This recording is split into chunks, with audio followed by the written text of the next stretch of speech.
Hey orang Indonesia, ketemu lagi dalam Palet Movie. Kali ini aku akan membahas sesuatu yang berhubungan dengan kemajuan bangsa. Bukan tentang sejarah, tapi sesuatu tanda-tanda kita akan maju, yaitu Indonesia mulai semakin luar biasa timnas kita. Nah, aku akan bahas sedikit seminggu ke belakang tentang kejadian memalukan kurang ajar gara-gara pertandingan lawan Bahrain kemarin dan apa dampaknya kemudian di waktu-waktu saat ini. Aku akan ulas dulu. Tapi sebelum itu mari kita lihat dulu video dari Coach Justin sebagai bentuk awal kita melihat situasi yang ada dari kacamata para pengamat yang sebenarnya. Yuk kita saksikan bareng-bareng. Berkali-kali gue bilang, udah bertahun-tahun, bukan berkali-kali, bertahun-tahun gue bilang, AFC ini gak jelas. Gak jelas itu banyak KKN-nya di dalam. Lu kalau lawan negara Arab, harusnya lu gak pasang wasit Arab. Karena kalau kita dapat wasit Arab, ketemu negara Arab, 95% kita dicurangin. Itu udah berkali-kali terjadi. Kenapa lu nggak pakai wasit dari yang nggak segrup lah, wasit dari Korea kan nggak segrup, wasit dari Thailand, wasit dari ya you name it lah, Uzbekistan atau dari mana, kan masih ada wasit yang bagus juga. Kenapa harus dari Oman? Oman yang notabene tetangganya kan, kalian tahu semua kalau secara tidak langsung kan pasti ada kong kali kong dan lain-lain.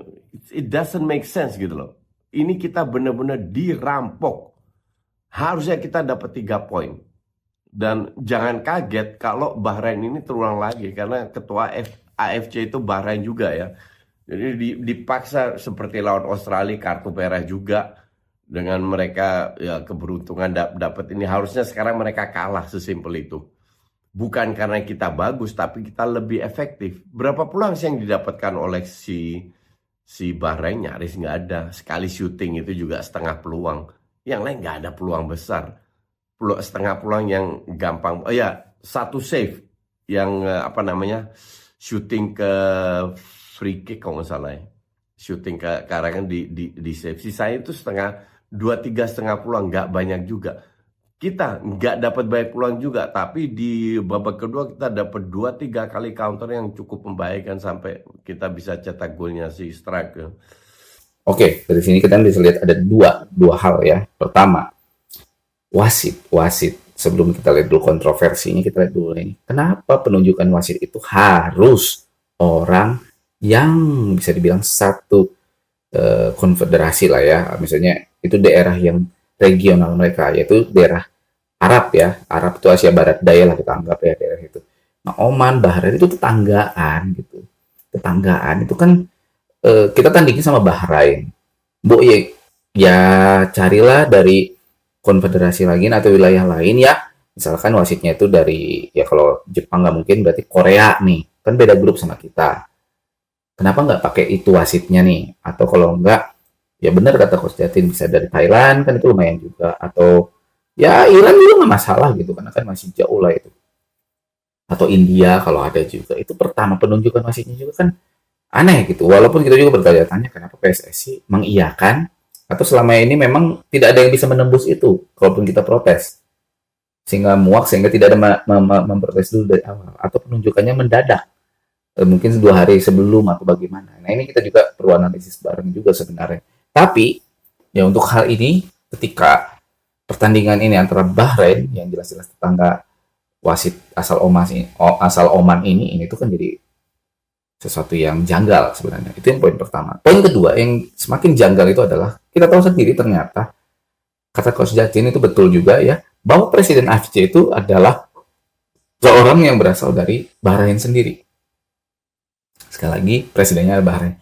Tanpa kita mengurangi rasa kecurigaan, sebenarnya kan bisa jadi profesionalitas. Tapi, nah ini berangkat dari Coach Justin yang selama ini bertahun-tahun selalu ngomong, katanya kalau AFC ini banyak nepotismenya, terus banyak juga kejadian korupsi dari petinggi-petinggi AFC ya. Nah ini tuh jadi sesuatu yang sebenarnya ya masuk akal kalau terjadi kecurangan. Kemenangan kita dirampok. Oke? Di sini kita udah lihat bahwa situasinya memang dari awal seperti disetting supaya kita itu ya tidak meraih hasil yang maksimal. Kalau boleh ya, ini mungkin andai-andai mereka kalau tadi satu sama sampai babak kedua itu misalkan 9+6 yang 99 itu tunggu gol kemenangannya Bahrain. Tapi untungnya kita sudah mencetak gol dulu 2-1 nih oleh Rafael Strike gitu ya. Jadi mau nggak mau mereka cuma bisa ngincer hasil seri. Kalau tadi 1-1, saya yakin kita tuh pasti diincer kalah. Kalau di Jatin seperti ini, bagaimana dengan pendapat-pendapat pandit lain yang mungkin searah dengan mereka? Ini ada, aku perhatikan ada yang mirip dan bisa sejalan juga, tapi dari sisi yang lain. Coba kita saksikan bareng-bareng. Tapi kalau dari teori konspirasi Om, ini ada yang menarik dari komentar-komentar penontonnya Jepang, Oh, ada teori Korea, konspirasinya. sama Australia. Ini kan 3 negara yang terbiasa masuk ke Piala Dunia. Jadi mereka mengatakan begini, selamat Indonesia, kalian sekarang masuk di level yang berbeda. Kalian masuk di level AFC di negara-negara yang biasa lolos ke Piala Dunia. Bahwa kami terbiasa menghadapi wasit-wasit yang dari kawasan Arab atau Timur Tengah, Ya. memang Ya. akan selalu ngerjain kita. Nah, Betul. kalau kalian sudah ada di level ini dan kalian bisa overcome, Luar biasa. maka welcome to the club. Kalian berarti udah naik level dan siap untuk berada di negara-negara AFC yang siap Selama lolos ini Piala dikerjain Dunia. terus. Ya berarti siap untuk dikerjain dong. Gue lebih tertarik ke sana bahwa ternyata ketika level kita level Naik. up, bukan berarti juga tidak akan ada faktor non teknis. Malah ternyata di level yang lebih tinggi faktor non teknisnya lebih ngeri. Iya betul. Nah ini kalau dari video Valentino, partnernya Coach Justin, kita lihat ada seperti konspirasi katanya. Ini kata netizennya Korea, netizennya Jepang yang mungkin dia lihat di kolom komennya ya, bahwa ya kalau kamu sudah masuk ke level yang benar-benar untuk di Piala Dunia, selamat, kamu tuh akan merasakan bagaimana hal-hal yang berbau kontroversi itu kalau itu berhubungan dengan negara-negara Arab. Entah apapun itu ya, pokoknya pasti akan mengalami itu. Ya Australia udah ngalamin, Jepang udah ngalamin, Korea udah mengalami. Tapi mereka kan konsisten tuh ya, masuk ke Piala Dunia, termasuk Iran juga ya. Jadi mereka begitu mereka tanding, mau nggak mau mereka harus cetak sebanyak-banyaknya gol biar tidak ada kontroversi. Itu contoh ya. Sehingga Jepang pun gila-gilaan, Korea pun gila-gilaan. Kecuali Australia memang mungkin lagi ada peralihan yang gak jelas juga sehingga dia seperti melempem akhir-akhir ini. Nah, tapi yang perlu kita tekankan sekarang bahwa selama kita sudah di level yang berbeda, artinya akan banyak juga tanda petik ya mafia-mafia juga yang bermain, terutama dari negara Arab ini. Karena ada jatah yang mereka ingin rebut dari kalau ngerebut dari Korea nggak bisa, ngerebut dari Jepang nggak bisa, ngerebut dari Australia, Iran nggak bisa, mungkin termasuk juga Arab Saudi. Tapi ya karena kita jatah ke Piala Dunia yang nambah lagi, dan mereka pengen rebut jatah itu untuk mereka.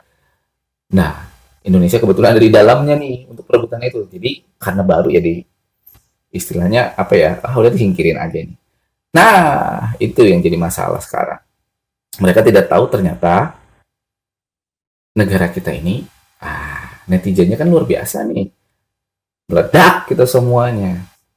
Powerful gitu, sampai ada hacker juga menghack wasitnya, akunnya segala macam, mengancam, termasuk juga ke apa istilahnya, konfederasi lagi, asosiasi sepak bolanya Bahrain juga, itu juga sama.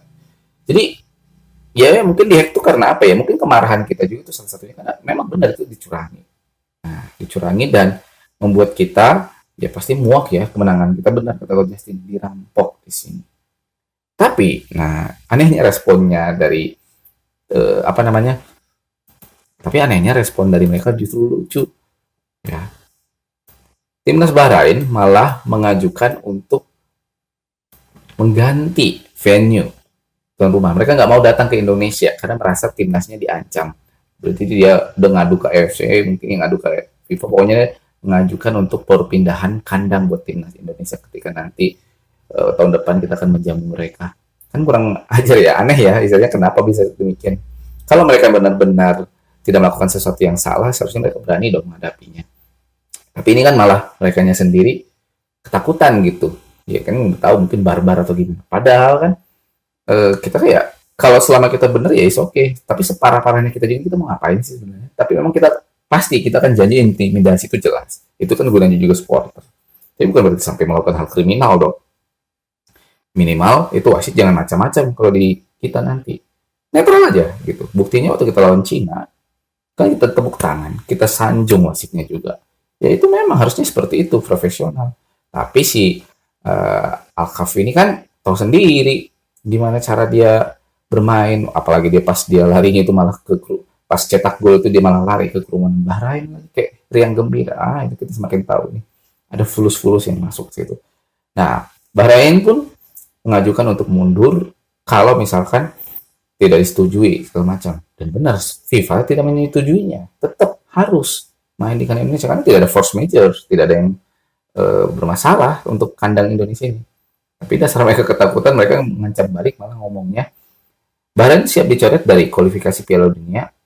Ya, pokoknya kami siap untuk mundur karena yang penting adalah menjaga keselamatan seluruh pemain kami. Memang mau diapain sih pemain kalian gitu loh.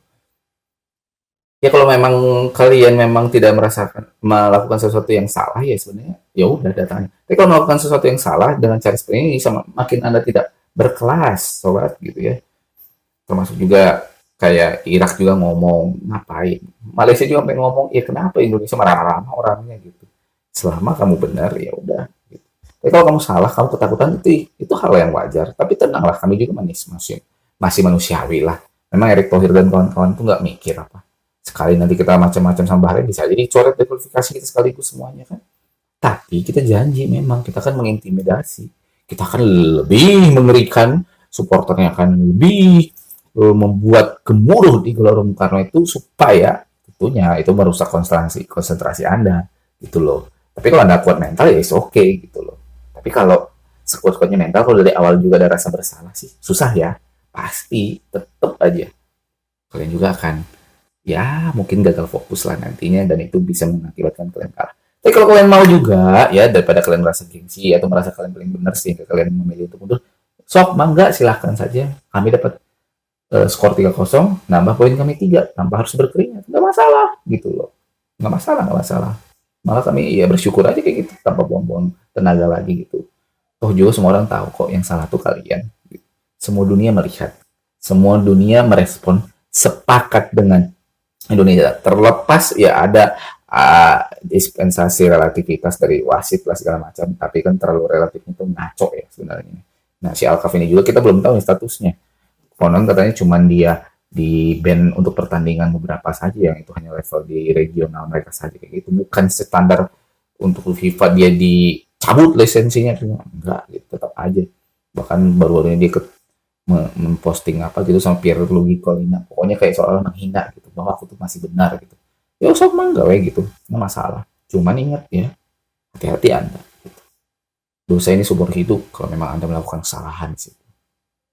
Ya paling itu sobat-sobatku semua, sekali lagi mari kita pantau timnas kita ini supaya menjadi, intinya apa ya, aku pikir tanda kita semakin maju itu makin dikenal dunia itu banyak hal, tapi olahraga ini pun penting.